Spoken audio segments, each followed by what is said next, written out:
Volvo's second SUV enjoyed enormous popularity for nearly 10 years.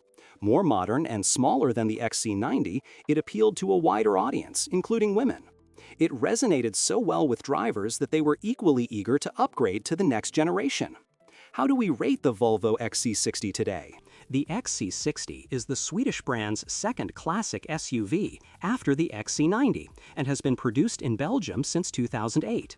It is built on a platform shared with the 60, 70, and 80 series models, as well as the Ford Mondeo, S-Max, and Land Rover Freelander 2.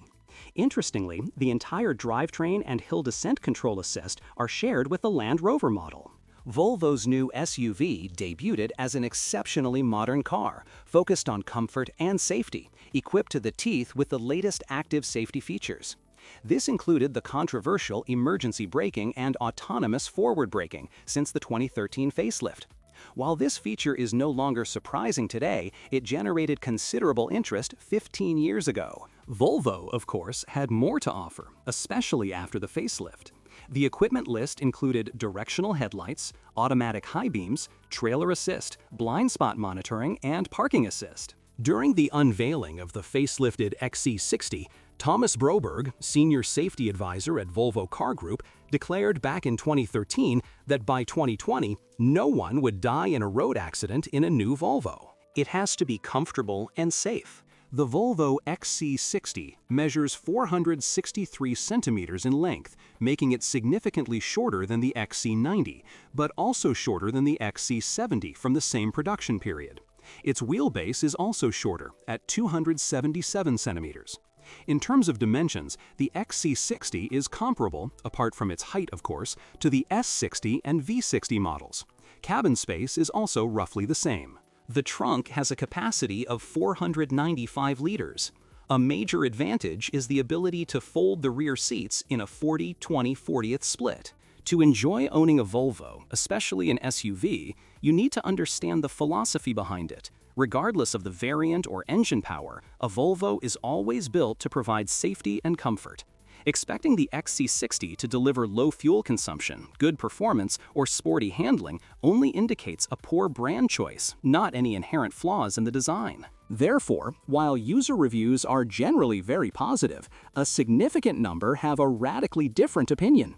These are usually people who bought a Volvo when they should have bought an Audi or BMW. Nevertheless, 81% of users of this model would buy it again. Engines in the Volvo XC60. In the case of the XC60 facelift, among the minor technical and visual changes, the most significant from today's perspective concern the powertrains. And there were plenty of them. The diversity of designs also makes buying a car based on its engine somewhat challenging. Petrol engines can be divided into two types, small and large. The former are 2-liter, 4-cylinder, supercharged engines, also biturbo. These engines were paired with front-wheel drive, except for the T6 variant. The latter are 6-cylinder engines, all paired with 4-wheel drive. The larger, 3.2-liter, is naturally aspirated and discontinued, while the slightly smaller, 3-liter, is supercharged and discontinued in 2015. Interestingly, and somewhat problematically, Volvo labeled the powertrains differently depending on the engine, its power output, and year. The T6 designation can be confusing, as it applies to both the 2.0 and 3.0 engines. The manufacturer designated the 2.0-liter engine as T6 because it replaced the 3.0-liter engine in the 2014-2015 model range and became the most powerful variant. This engine features a turbocharger and supercharger, developing a whopping 400 Newton-meters of torque, and, when paired with an 8-speed automatic transmission, delivering the best performance. It's also worth noting that the 6-cylinder units feature indirect injection, while the 4 cylinders feature direct injection. Volvo has caused a bit more confusion with the labeling of the diesel versions. Here we have 3 engine types. The smallest are the 4-cylinder 2.0-liter units, but there are also slightly larger 5-cylinder units, also 2 liters. There are also 2.4-liter engines with 5 cylinders. The breakdown is as follows. Which engine should you choose for your Volvo XC60? For a car to perform adequately for its weight, it needs a solid dose of torque, and all the engines in the range deliver this. Even the least powerful petrol engine generates 300 Newton meters. Interestingly, the second weakest engine in this regard is the 3.2. However, it makes up for it in displacement and power, and consequently in characteristics. This engine is the least dynamic among the petrol engines, although it sounds pleasant. However, it is fuel-hungry. Users report an average fuel consumption of 12 liters per 100 kilometers. More powerful 2-liter engines consume only slightly less. However, the 3.0 turbocharged engine breaks the fuel consumption record, with an average consumption of around 15 liters per 100 kilometers.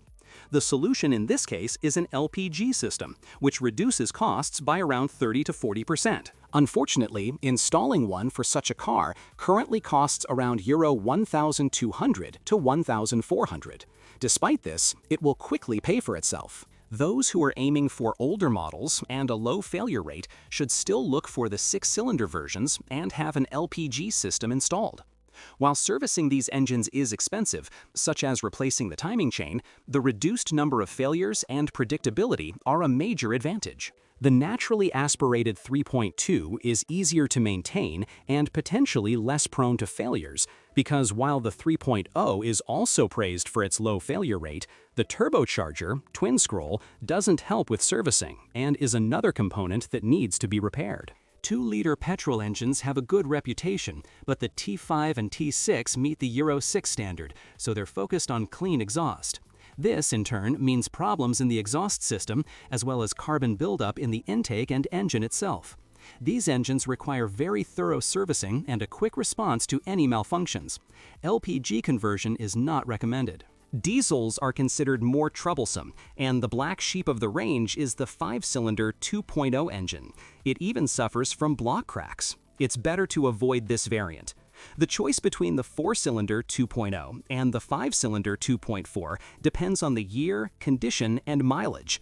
Larger engines are considered more durable, but they also pose a bit more problems. Sensors are fickle. The least troublesome are those manufactured before 2010, which meet the Euro 4 standard. In newer models, the DPF filter is a common cause of failure. Due to its low power and typical diesel characteristics, it's best to choose versions with outputs around 180 to 190 horsepower for dynamic driving pleasure. Outputs of 136 to 163 horsepower are a bit underwhelming, although the 2.4 variant is an exception, as it never lacks punch. If you choose the version with a manual transmission, it may also be sufficient. Diesel engines' fuel consumption isn't a compelling argument for choosing them. Smaller 2-liter engines consume around 7 liters 100 kilometers, while 2.4-liter engines consume around 8 to 9 liters 100 kilometers. With higher diesel prices and a higher risk of failure, the only factors that speak for diesel are the car's technical condition and price. Alternatively, it's a matter of personal preference. Diesel engines are characterized by high torque, most at least 400 Newton meters, so when paired with an automatic transmission, they wear it out faster than gasoline engines. Unfortunately, despite the age of the car, automatic transmission failures are relatively common, but in my opinion, you shouldn't be overly concerned about this and rush into a manual transmission. Replacing the dual-mass flywheel and clutch in a manual transmission can be just as problematic and often costly than repairing an automatic transmission. While clutches are now available outside of authorized service centers, dual-mass flywheels are still a problem. In summary, asterisk, gasoline engines are obviously less problematic. The simpler, the better. The simplest are the 2.0 with a single turbocharger and the 3.2. It's similar with diesels, but I'd rather follow the rule that the newer they are, year of production, the higher the costs and potentially more faults. Avoid the 5-cylinder 2.0. What breaks in the Volvo XC60? Like all Volvo models, this one isn't particularly prone to breakdowns, although problems are often difficult to resolve and require specialized equipment. Owners can rely on unauthorized Volvo repair shops, but they often have to buy original parts, unlike the German Trinity, which impacts repair costs. Don't be fooled by the shared platform with the Mondeo. Few parts are interchangeable with Fords. Electronics cause the most problems, both those related to equipment, navigation, radio, air conditioning, power liftgate, and those related to the engines, sensors. Diesel engines are more prone to faults. Mechanical failures primarily affect the 2.0 inline-5 diesel engine, injection system, turbocharger, and the risk of block cracking. In the 2.4 diesel, the most serious failure is a broken timing belt. In the 3.2 petrol engine, the chain tends to stretch, although timing drive failures are also common in the 3.0.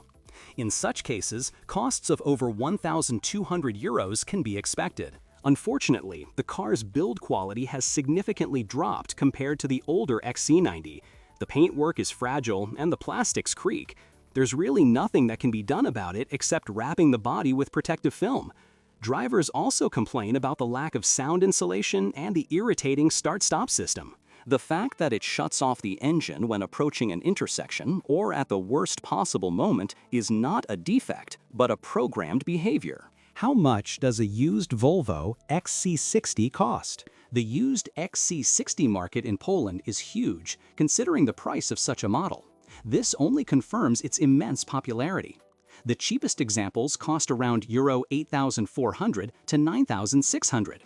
These are typically cars with high mileage, well over 300,000 kilometers, and diesel engines, which only confirms their durability. Diesels account for about 80% of listings. Buying a petrol car isn't just €9,600 anymore. You need at least €10,800 to €12,000. Cars from 2014 are now priced at least €14,400 to €15,600. Is it worth buying the Volvo XC60? This model is, in a way, the answer for those undecided. Better cars are the Volvo XC70 or XC90, but the XC60 is the smallest, more compact, and perhaps prettier for some tastes. If I were to buy an SUV, I'd personally prefer the older XC90. However, the prices of similar younger models favor the XC60. Alternatively, I'd go for the XC70, which is similarly priced to the XC60. This doesn't mean the 60 is out of the question. It's a perfectly adequate car, a good starting point for your SUV and Volvo adventure.